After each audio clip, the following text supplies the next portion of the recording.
TRAI Chairman Nrityendra Mishra wrote a letter to Telecom Secretary Siddharth Bahura on the 14th of January 2008 objecting to the policy that was being formulated by A. Raja, saying that the reversal of cut-off date is not correct and that the TRAI's recommendations are being manipulated. This was said by the TRAI chairman himself, and this is what A. Raja keeps saying in his defense, that he went by the TRAI's recommendations. I want to go across now to our correspondent Priyambada, who joins us from Chennai. She's been tracking A. Raja and Karunanidhi through the day today. What's the mood now? Now that there's so many reports coming out that the mood in the Prime Minister's office is turning against A. Raja and that action might be taken against the minister. What's the word coming out of Chennai, Priyambada? Well, Rahul, both Karunanidhi and other leaders, DMK leaders, could be maintaining a very stony silence.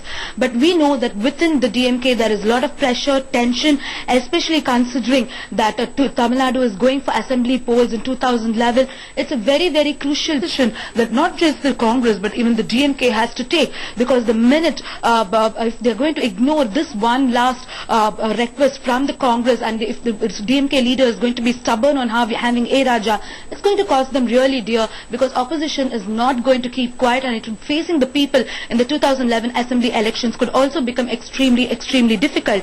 So all that the DMK leadership now doing is they are discussing, they are finding out. Of course, they've been doing that for quite some time, ever since we brought out that expose. They have been discussing, the pressure had been building, but Mr. Karunanidhi was defending Raja till the last minute. But now it looks like, it's reached its saturation point, and he has to take a decision. And also we should remember about the arithmetics here in Tamil Nadu. It will be very important for DMK to be dependent on Congress to join hands with them and form alliance and win the coming assembly elections, if they want to win the coming assembly elections, because they already are a minority government at present, are running the government with the help of Congress, and it's important that they stay with the Congress in the centre and the state. Okay, for the moment, Priyambada, many thanks. Javed, do you share that assessment that even Karunanidhi now is beginning to understand that A. Raja has become way too much of a liability? Before more such reports start coming out, it was only a matter of time before some journalists managed to get hold of these reports, before more such reports start coming out. This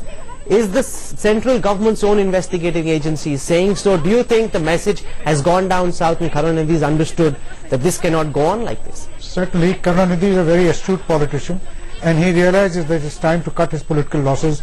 This is something which he understands now, that this is something which cannot be wished away. It will not only singe the UPA government, but it will also harm the Karunanidhi government. This issue could become a poll issue. Jayalalitha has already been talking about it. She's raised this issue, so she will take it to the people, and the UPA government at the centre and Mr. Karunanidhi in Chennai may have to pay a huge political price for this. Mr. Akbar?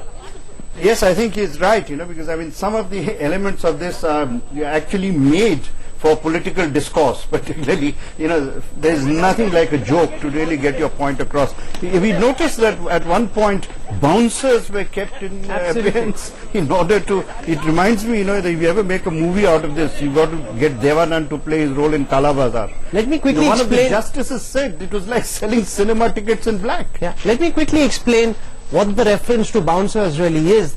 On the day that everybody was supposed to come with their letter of intents and their bank guarantees, the ad came out at 1:47 p.m. It was put up on the DOT website, not through the Press Information Bureau, which is the usual source of putting information in the public domain. A nondescript ad was put up on the PIB website. I have that with me. It's just a two-line press release which says that it has been decided that new applications for UAS licenses will not be accepted by the Department of Telecom after 1/10/2007 till further author. That's all that it says. It basically means that the rules of the game have completely changed. There was a mad scramble because companies then had between 1:47 and 3:30 to somehow try to get to Sanchar Bhavan on the 8th floor and submit the bank guarantees and the letter of intent and all the forms. And you know how difficult it is to put together a normal government form. Imagine what it must be like to try and get the 2G spectrum documentation together. There was a mad scramble at that time because companies started fighting with each other, trying to be the first ones, because it was supposed to happen on a first come first served basis. Mr. Maitreyan, what do you make of all these revelations that Headlines Today is making this evening, Mr. Maitreyan? Job, but I want to just caution, it is not simply Mr. Raja who is the culprit. The Prime Minister will not be in a position to defend such an act unless somebody more important, more powerful in the DMK circle is involved in this.